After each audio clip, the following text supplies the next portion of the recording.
And I can't say anything bad about this guy either, Rashad Mendenhall. I think he... Agreed. As a number two running back, I like that. I think you got a lot of good value there, Garrett. They put him on the stage I think you got good value there.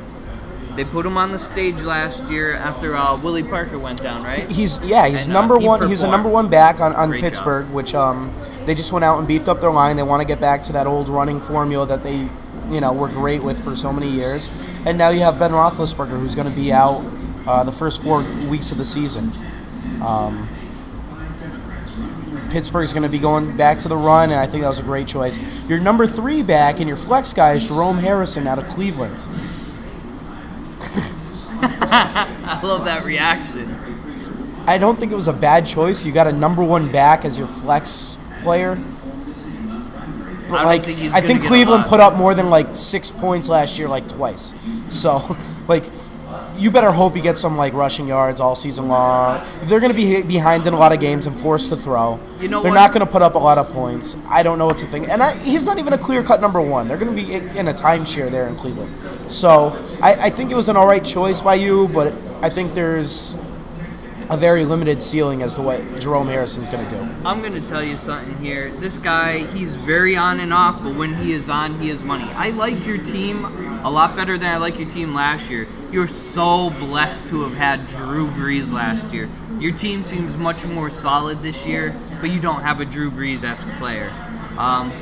Greg Jennings, Green Bay, when he turns on his game, it is phenomenal. It's go time with Greg Jennings. I really can't fault you for that. That I agree. You got who I think is going to be the number 1 fantasy quarterback in the league this year. Again, by the way, he was the number 1 fantasy quarterback last year. Wasn't he? Put up the most points player, overall. But I mean, it wasn't even close between 1 and 2, which is why I was surprised Breeze was ranked higher than Aaron Rodgers. But you have the number 1, fantasy quarterback throwing to a number 1 receiver. Greg Jennings, I think, has a lot of upside. Greg Jennings could be a game breaker for you. Good pick, Garrett. That a boy. Let me ask you something. Just a hypothetical. Let's say Brett Favre didn't retire. Aaron Rodgers' contract ran out. Do you think you have the Jets or the Vikings looking back and saying, I think we should have went and waited for Aaron Rodgers to hit free agency? Oof. It's very possible. Right. Aaron Rodgers, I think, is spectacular, and I'm going to attribute a lot of that to Brett Favre. He sat behind Brett Favre for a few years. Brett Favre isn't the type who's going to coach you to take over. He's not going to coach you to replace him. He's going to coach you to take over for him after he leaves. And you look at Aaron Rodgers, who here's a family business. That's exactly what it is. You. Absolutely. I think Aaron Rodgers has learned a great deal from Brett Favre when it comes to decision-making and leading a team. His leadership abilities are second to none. His accuracy and arm strength are unbelievable. He can scramble. I think you put a line in front of that guy, you got a future Hall of Famer there, and I think when it's all said and done, assuming he continues down the path he's going down, you could be arguing one of the greatest quarterbacks of all time with Aaron Rodgers. All right, and okay, let's break it down. In all honesty, I'm from New Orleans originally.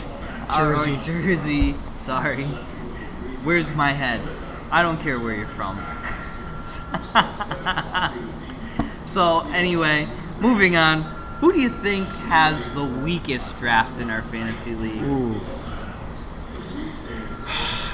It's not that I think the draft was weak. It's just I don't think things quite went his way. And history repeats itself.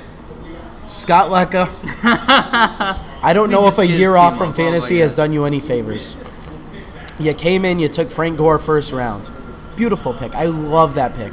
In fact, every mock draft I did leading up to the draft pick, my best drafts have all been in the spot where I could draft Frank Gore. I'll tell you, Frank Gore hurt me a lot last year. Ooh. I can't even huff. What I don't like is that you went and you reached for Flacco, you reached for Bolden. Very early. You know what, Bolden, I'm not now own Hushman Zada, who got traded during the draft. No, released. Got released. No, during the draft, he got released, Scott. So you didn't even know where he was going to end up.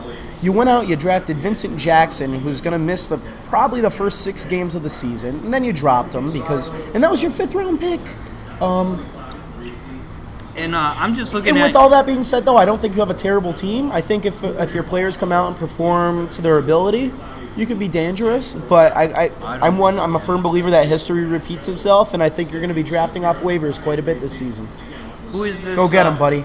Ladybug's at it again. Who's that for tight end? He's got John Carlson, fine tight end. I like that tight end. Okay. You got Donald Driver, who is your number 2 back in fantasy, but he's a number 2 back.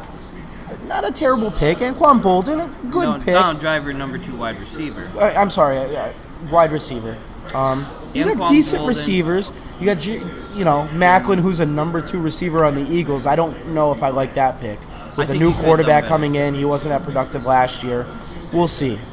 Your running back, okay, Frank Gore, Ryan Grant. Actually, what I do like at them is that they're both in a single back system. Yeah. Ryan Grant, I hated. They are the men on their team. Ryan Grant absolutely killed me last year. Not a Ryan Grant fan last year, or the year before that, for that matter. But everybody holds them pretty high regard, and they're in a high-powered, high-scoring offense. If that works out for you, you got decent receivers, you got good backs, and you got a decent quarterback. I just want to say, I think Frank Gore and our relationship is really something special. I think it's just meant to be. Frank Gore is the type of running back you could take home to mom and love him. I think I will marry him by the time I'm 26. I think you need to marry him by 26 years old and then have children. All right, moving on. Steal of the draft. We're not even done page 1. Can you believe this? Fantastic. We have tons of material to cover here.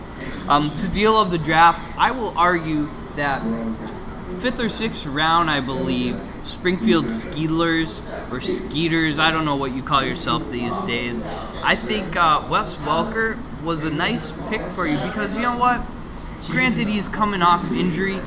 He doesn't look bad. He looks a little sore, but you know what? He's going to get a lot of touches. You know it. That's just how he is. You don't get over 100 touches 3 seasons in a row and do nothing on your comeback. He's still going to get a lot of touches. Maybe not like the production he's had the past few years, but you know he's getting the ball. Absolutely. Welker's good for 10 points every single week.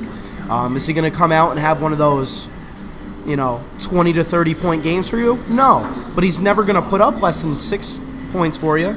I agree with you. I think Welker, for where he is drafted, you got a lot of value there, and there's a lot of people that think he's going to be definitely a top 20, maybe even a top 10 receiver this year, assuming he stays healthy.